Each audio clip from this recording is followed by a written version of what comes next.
Welcome to Rationality, Reason, and Reality. I'm Supernova. Today I'm going to discuss a couple more logical fallacies that you're probably a little more familiar with. These ones are very common.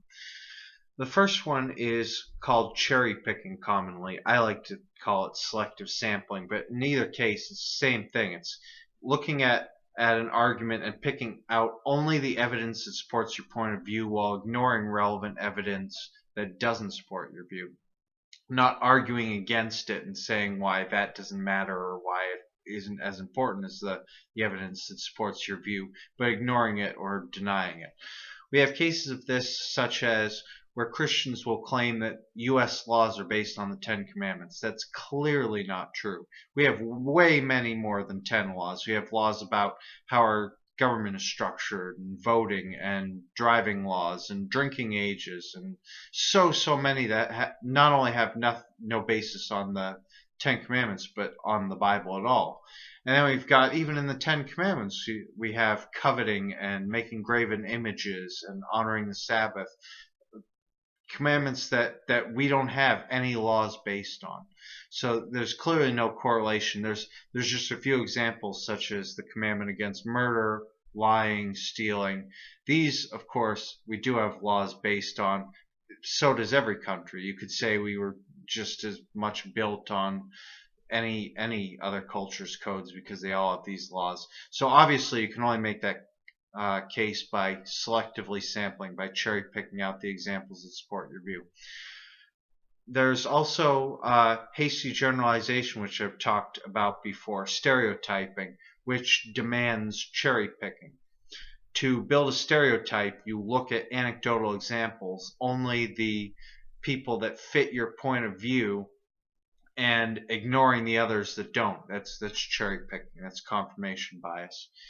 That's how hasty generalization happens. You have to cherry pick. Another common use of cherry picking is called quote mining, where you take quotes out of context. We've often heard from Christians that even Darwin didn't believe in evolution because in his book, The Origin of Species, he said the evolution of the eye is absurd, which clearly anybody should know, since the book was about evolution and how it works. Darwin clearly believed in his theory. That quote is taken out of context. He says that sarcastically and then he goes back to prove that it's not true. So quote mining, also a case of cherry picking. And then we have a very specific case of cherry picking, which is its own fallacy, called the Texas Sharpshooter fallacy. The name of this is based on a joke about a Texan who shoots up the side of a barn and then draws a target over a cluster of shots to make himself look like a sharpshooter, even though he was just shooting at random spots. In this fallacy, you reverse engineer an argument. You look at the evidence that could support it, that cluster of shots, and then you make an argument out of that, working backwards. And it's I guess difficult to explain. Let me give you an example. And this is not only the best example of Christian arguments, but it's probably the best example that I know anywhere. And that would be the prophecy of 70 weeks in Daniel. If you're a Christian, you probably already know about this, but let me explain to anybody who doesn't. In the book of Daniel in the Old Testament, we have this prophecy about 77s or 70 weeks that will occur. It's kind of vague about the things that will happen, but Christians have interpreted this to mean the time from the rebuilding of the temple in 445 BC in the 20th year of Artaxerxes to the time that Jesus would die. And they say this proves that Jesus is the Messiah. Daniel predicted it mathematically. But if you ever look at these arguments, you always see that they try and get specific to the year. 30 AD. Why 30 AD? Well, they know that Jesus was 30 when he died based on a verse in Luke chapter 3. And for some reason, they assume that Jesus was born in the year 0, which is kind of weird because it's not like everybody in the world heard of his birth and they said, oh, great, let's mark a time system based on this. That's silly. It happened because Roman emperors in the future, accepting Christianity, went back and tried to base it on the year of Jesus' birth, but they didn't know it. They just took a guess. And so historians having examples such as what year Tiberius reigned. Look at also in that same chapter of Luke, we're told that that happened in the 15th year of Tiberius, that Jesus died.